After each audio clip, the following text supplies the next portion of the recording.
Hello, hello, hello. Welcome to Converse episode 2. Last videos போட்டு இப்போ 1 வாரம் ஆயிடுச்சு. எவ்ரி சண்டே 7:30 போல் ஒவ்வொரு எபிசோடாக போடலாம் அப்படின்னு சொல்லிட்டு தான் பிளான். அந்த அடிப்படையில் இன்றைக்கி நம்ம 2வது எபிசோடில் இருக்கிறோம்.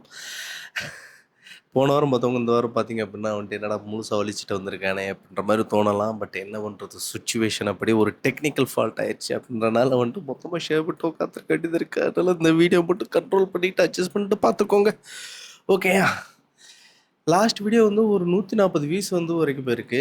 இது ரொம்ப கம்மியான நம்பராக இருந்தாலும் இது என்னை பொறுத்த வரைக்கும் நல்ல நம்பர் தான். சரி, இன்றைக்கி நம்ம என்ன பார்க்க போகிறோம் அப்படின்னா அப்சஷன் மூவி. இந்த அப்சஷன் மூவி பற்றி பேசுகிறதுக்கு முன்னாடி நான் ஒன்று மட்டும் சொல்லிக்கிறேன். இது ரிவ்யூ கிடையாது.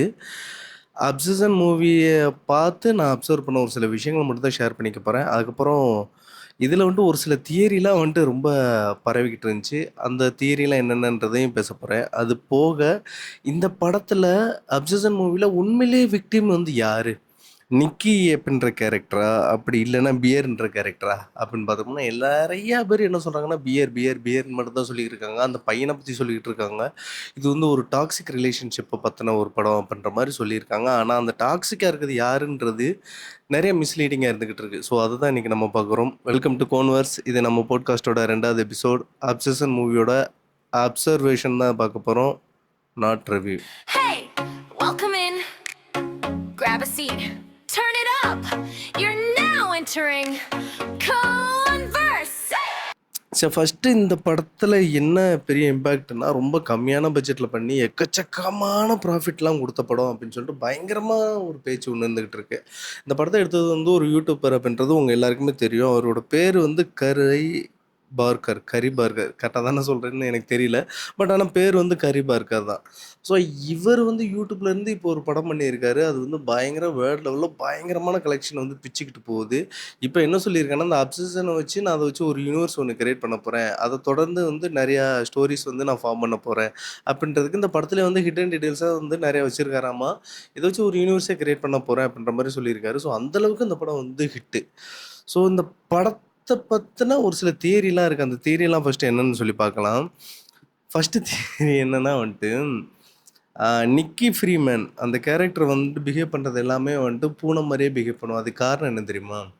ஃபஸ்ட்டு பிகினிங்கில் ஒரு பூனை செத்து போச்சு இல்லையா? பியர் வளர்க்குற பூனை செத்து போச்சுல, அந்த பூனையோட ஆத்மா தான் அவளோட உடம்புக்குள்ளே பூந்து அவனையே சுற்றி சுற்றி வந்துக்கிட்டு அவனை அந்த மாதிரி லவ் டார்ச்சர் பண்ணிக்கிட்டு இருக்கு அப்படின்ற மாதிரி ஒன்று சொல்லியிருக்காங்க. இது ஒரு தியரி. இன்னொரு தியரி என்ன இருந்துச்சு அப்படின்னா நிக்கி நார்மலாகவே பியரை பிடிக்காது. ஒரு ஃப்ரெண்ட்ஸ் ஒன்று தான் பார்த்துக்கிட்டு இருக்கா, ஒரு பிரதர் மாதிரி தான் பார்த்துக்கிட்டு இருக்கா. அவள் அடிக்கடி அந்த அந்த ஒன் விஷயம் அவன் பிரேக் பண்ணி சொன்னதுக்கப்புறம் அவளுக்குள்ள ஃபேக்காக ஒரு நிக்கி கிரியேட் ஆக ஆரம்பிக்கிறா. அதாவது அந்த விஷ் மூலமாக வர்ற அந்த நிக்கி, ஃபேக் நிக்கி கிரியேட் ஆக ஆரம்பிக்கிறா. அப்பப்போ திடீர்னு அந்த ஒரிஜினல் நிக்கி வெளியே வருவா. அது எப்போல்லாம் வர்றா அப்படின்னா அவள் மிரரை பார்க்கும்போதெல்லாம் வர்றா அப்படின்ற மாதிரி ஒரு தியரி ஒன்று இருந்துச்சு. ஸோ இந்த மாதிரி நிறையா தியரிலாம் போய்கிட்டு இருந்துச்சு. ஸோ இது எல்லாத்துக்குமே ரீசன் யாருன்னா, எனக்கு தெரிஞ்சது இந்த படத்தோட ரைட்டர் அண்ட் டைரக்டர் தான் நினைக்கிறேன். ஏன்னா ஒரு படத்துக்கு ஒரு கதை எழுதுறத விட, ஒரு கதை எழுதும்போது அதை சுற்றி ஒரு 10 கதை உருவாகுதுன்னு வச்சுக்கோங்களேன். அப்போ உண்மையிலேயே அந்த கதையில் ஏதோ ஒரு விஷயம் நிறைய ஹிடன் டீட்டெயில் இருக்குது அப்படின்ட்டு நான் பார்க்குறேன். ஸோ அதனால் ஒரு 2, 3 தடவை அந்த படத்தை திரும்ப திரும்ப பார்க்கும்போது எனக்கு இன்னொரு விஷயம் ஒன்று புரிஞ்சுச்சு. ஆக்சுவலாக அந்த படத்தில் யார் விக்டிம்? இந்த டாக்ஸிக்கான ஒரு ரிலேஷன்ஷிப்பில் யார் விக்டிம்? பியரா? அப்படி இல்லைன்னா நிக்கி ஃப்ரீமேனா? அப்படின்னு சொல்லி பார்த்தீங்க அப்படின்னா, மோஸ்ட்லி எல்லாருமே சொல்ல வருது யாருன்னா பியர் மட்டும்தான். அவன் தான் விக்டிம். அவன் தான் ரொம்ப கஷ்டப்படுறான் அந்த பொண்ணுக்கிட்ட மாட்டிக்கிட்டு. அவன் அந்த பொண்ணு இவனை ரொம்ப லவ் பண்ணணும்னு சொல்லி ஆசைப்பட்டான். அது உண்மைதான். அதுக்காக அதை பிரேக் பண்ணான். ஆனால் அதுக்குன்னு அவன் இந்த அளவுக்கு லவ் பண்ணி டாக்ஸிக்காக இருந்து அவளை டார்ச்சர் பண்ணக்கூடாது, அவனை டார்ச்சர் பண்ணக்கூடாது அப்படின்ற மாதிரிலாம் சொல்லிக்கிட்டு இருந்தாங்க. எனக்கு அதை பார்க்கும்போது தப்பு இல்லை. ஏன்னா ஃபஸ்ட்டு நான் பார்க்கும்போது அந்த படத்தை ஃபஸ்ட் டைம் பார்க்கும்போது நானும் அப்படி தான் நினச்சிட்டு இருந்தேன். பாவம்டா அந்த பையன் அப்படின்னு சொல்லிட்டு. இன்ஃபேக்ட் ஃபஸ்ட் டைம் நான் தேட்டரில் பார்க்கும்போது எனக்கு ஒரு மாதிரி ரொம்ப இறுக்கமாக, ஒரு மாதிரி மூச்சு பிடிச்ச மாதிரி இருந்துக்கிட்டு இருந்துச்சு இந்த படத்தை பார்க்கும்போது. ஏன்னா அடுத்து என்ன நடக்க போகுதுன்னு தெரில. அதோட ட்ரீட்மெண்ட் வேறு மாதிரி இருக்குது. அந்த சவுண்ட் டிசைன் வேறு மாதிரி இருக்குது. அந்த மியூசிக் எல்லாமே வேறு மாதிரி இருக்குது. நான் யூசுவலாகவே ஒரு படம் பார்க்கும்போது நான் அதிகமாக எனக்கு இம்பேக்டை கொடுக்கக்கூடியது என்னன்னா, அந்த சவுண்டு, அந்த விஷுவல், அந்த மியூசிக் தான். மேக்ஸிமம் எல்லாருக்குமே இருக்கும். ஆனா எனக்கு மெஜாரிட்டியா இருக்கிறது என்னன்னா, சவுண்டு தான். அந்த சவுண்ட கேட்டாலே நமக்கு அந்த ஒரு ஃபீல் வரணும் அப்படின்றது தான் நான் எப்பவுமே ஆசைப்படுறது. அந்த சவுண்ட் இந்த படத்துல எனக்கு நெறைய ஒர்க் அவுட் ஆயிருந்துச்சு. 2 பேரும் ஃபர்ஸ்ட் டைம் வந்துட்டு அந்த பீரோட வீட்டுக்கு போயிட்டு ஹக் பண்ணி ஹாஃப் நேக்கடா வந்து அவன ஹக் பண்ணி கிஸ் பண்ணிக்கிட்டு இருக்கும்போது, திடீர்னு அந்த ரியல் நிக்கி வந்துட்டு ஒரு ஜர்க் ஒண்ணு குடுக்கும்போது ஒரு பீட் ஒண்ணு வரும். அந்த பீட்டுல நான் பதற ஆரம்பிச்சவன் தான்.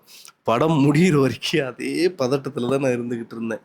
ஸோ அந்த மாரி வந்து சவுண்டாவே எனக்கு நெறைய ஒர்க் அவுட் ஆயிருந்துச்சு. ஸோ அதுக்கப்புறம் திரும்ப இந்த மாரி நெறைய கான்ட்ரோவர்சி, நெறைய தியரிலாம் வரும்போது எனக்கு திரும்ப அந்த படத்த பார்க்கணும்னு சொல்லி ஆசை இருந்துச்சு. ஒரு 2, 3 தடவ வீட்ல உட்காந்து பார்த்தேன் நானு. வீட்லயே வந்து டிவில 3 தடவ பார்த்தேன் நானு. அமேசான் பிரைம்ல வந்திருக்கு. ஸோ அப்படி பார்க்கும்போது, எனக்கு நெறைய விஷயங்கள் ஒண்ணும் புரிய வந்துச்சு. ஆக்சுவலா பார்த்தீங்கன்னா, அதில வந்து டாபிக் மாரி எங்கெங்கேயோ போயிட்டோம் பார்த்தியா? ஆக்சுவலா யாரு விக்டிம் அப்படின்னு சொல்லி பார்க்குறதுக்கு வந்துட்டு, நம்ம எல்லாருமே மேஜரா ஃபர்ஸ்ட் டைம் பார்க்கும்போது என்ன சொல்லுவோம்னா, பியர சொல்லுவோம். ஆனா ஒரு 2, 3 தடவ பார்த்ததுக்கு அப்புறம் தான் தெரியுது. ஆக்சுவலா விக்டிம் யாருன்னா, நிக்கி ஃப்ரீமேன் தான். அந்த பொண்ணு தான். அது ஸ்டோரியில இருந்து பிகினிங்ல இருந்து அதாவது அந்த ஸ்டோரியோட பிகினிங்ல இருந்து டைரக்டர் அதுக்கான ப்ரூஃப் எல்லாமே வச்சிருக்காரு. ஒரு ஃப்ரேம் வந்துட்டு நீங்க முடிஞ்சா பாஸ் பண்ணி பாருங்க. கரி பார்கர் அப்படின்னு சொல்லிட்டு அந்த டைரக்டரோட பேர் வரும்ல. அப்போ வரும்போது ஒரு ஃபோட்டோ ஸ்ட்ரிப் இருக்கும். வரிசையா ஒரு 3, 4 ஃபோட்டோஸ் இப்படி ஒட்டி வச்ச மாரி இருக்கும். அங்க தான் ஒரு டைரக்டரோட பேர் வரும். அதில நீங்க பார்த்தீங்க அப்படின்னா, ஆ நிக்கி ஃப்ரீமேன், பியரு அப்புறம் அவனோட ஃப்ரெண்ட் இருப்பான்ல. அவன் பேர் என்ன? லேன். இவங்க 3 பேரும் ஃபோட்டோஸ் எடுக்கிற மாரி இருக்கும். அந்த ஃபோட்டோஸ்ல நீங்க பார்த்தீங்கன்னா, ஃபர்ஸ்ட் ஃபோட்டோல வந்து பியர் வந்து நிக்கிய வந்து ஃபோர்ஸ் பண்ணி இழுப்பான். ஃபோட்டோல நிக்கிறதுக்கு. 2வது இதுல பார்த்தீங்கன்னா, பியரும் நிக்கி ஃப்ரீமேனும் வந்துட்டு ஒண்ணா அப்படி போஸ் குடுக்கும்போது, அவ வந்துட்டு வேண்டாம் ரூபா இப்படி போஸ் குடுத்துக்கிட்டு இருப்பா.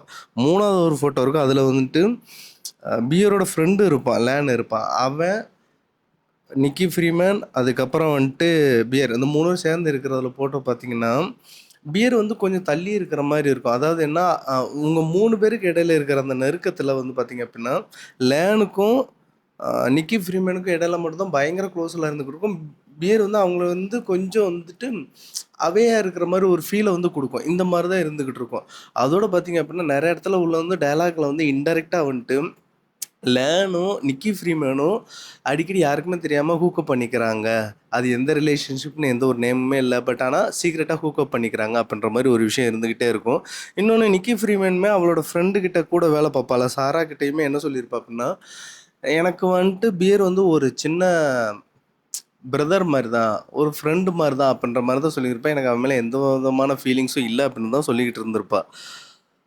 அப்படி இருக்கிற ஒரு பொண்ண வந்துட்டு இந்த பியர்ன்ற ஒருத்தன் வந்துட்டு அந்த ஒன் விஷ வந்து உடைச்சு அவ வந்து இந்த உலகத்துல யாருமே அவ யாருமே என்ன அளவுக்கு லவ் பண்ணியிருக்க கூடாது. அந்த அளவுக்கு என்ன லவ் பண்ணணும் அப்படின்ற மாரி சொல்லிட்டு அத உடைச்சு போட்டிருந்திருப்பான்.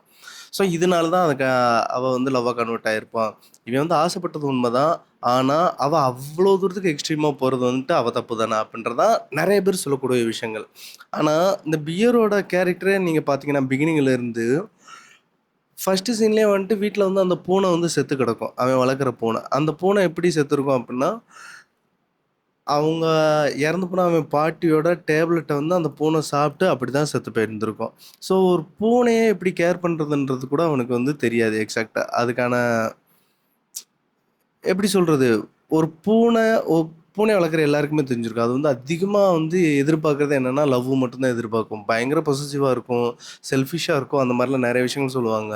ஸோ அப்படி இருக்க பூனை வந்து சாகும்போது கூட வந்துட்டு, அத வந்து ஒரு மரியாதையோட அடக்கம் பண்ணியிருக்க மாட்டான். சும்மா கேரி பேக்ல போட்டு டஸ்ட்பின்ல தான் தூக்கி போட்டிருப்பானே தவிர்த்து, அத போய் ஒரு இடத்துல வந்து தோண்டி, அத புதைச்சு வச்சு அதுக்கான அ இறுதி சடங்கு வந்து ப்ராப்பரா பண்ணணும் அப்படின்ற மாரி அவன் நெனச்சிருக்க மாட்டான்.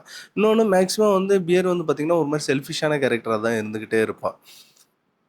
ஏன்னா, அந்த ஒன் விஷ் உடைச்சதுக்கப்புறம், நிக்கி இவன் கூட வந்து இருந்ததுக்கப்புறம் வந்துட்டு, நெறைய இடத்துல அவ ஹிண்ட்லாம் குடுத்துருப்பா.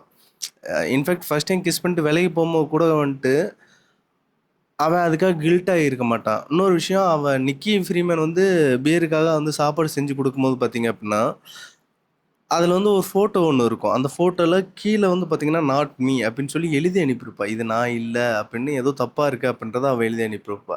அதேமாரி இன்னொரு இடத்துல வந்துட்டு அந்த பார்ட்டிக்கு நைட்டு எல்லாருமே பார்ட்டிக்கு போயிருந்திருக்கும்போது, பியருக்கு பக்கத்துல யார் இருக்கிறாங்களோ, லெஃப்ட்ல யார் இருக்காங்களோ அவங்கள கிஸ் பண்ணணும் அப்டின்ற மாரி அவங்க விளையாண்டுகிட்டு இருக்க கேம்ல அந்த ஒரு டாஸ்க் வரும்போது, நிக்கி ஃப்ரீமேன் அவன் பக்கத்துல வந்து கிஸ் வாங்குவான். கிஸ் வாங்கும்போது அவனோட பியர் பாட்டிலர அவளோட ரிஃப்ளெக்ஷன பார்த்து டக்குன்னு ரியல் நிக்கி வெளிய வந்துட்டு, "இது நான் இல்ல" அப்படின்னு சொல்லிட்டு டக்குன்னு வந்துட்டு அந்த இதில தான் வந்துட்டு அவளே இது பண்ண பார்த்துப்பா.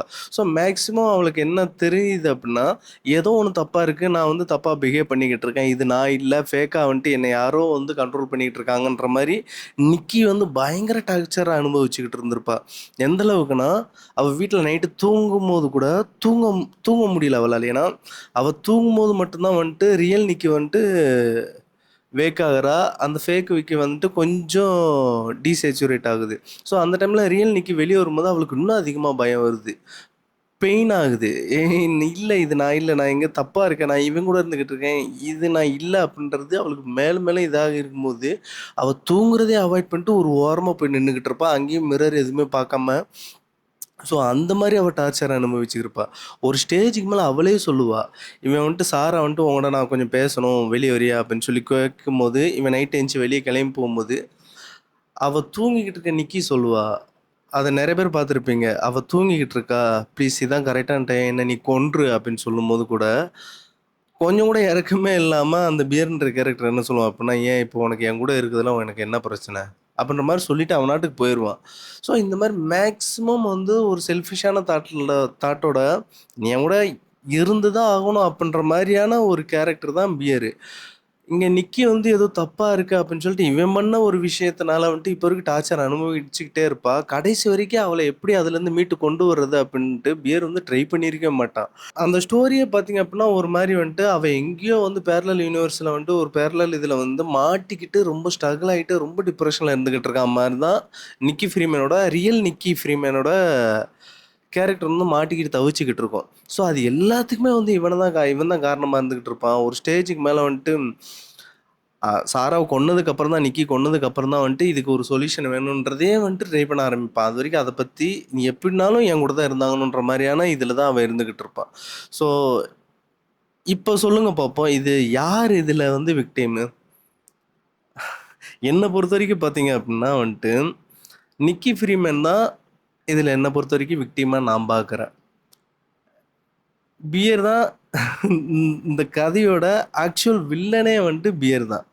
ஸோ அவன் வந்துட்டு அத விஷ் பண்ணி உடைச்சதுல தப்பு கிடையாது. ஆனா பிகினிங்லயே வந்துட்டு ஏதோ தப்பா இருக்குன்னு நெனச்சு அவளுக்காக ஏதோ ட்ரை பண்ணியிருந்தா கூட பிரச்சனை இல்ல. இல்ல அவளுக்காக சப்போர்ட் பண்ணியிருந்தா கூட பிரச்சனை இல்ல. அந்த மாரி எந்த ஒரு முயற்சியுமே எடுக்காம, கடைசி எக்ஸ்ட்ரீம் லெவல்ல எல்லாமே கைய விட்டு போனதுக்கு அப்புறம் தான் வந்துட்டு அதுக்கான ஸ்டெப்பே வந்து எடுக்க ஆரம்பிப்பான்.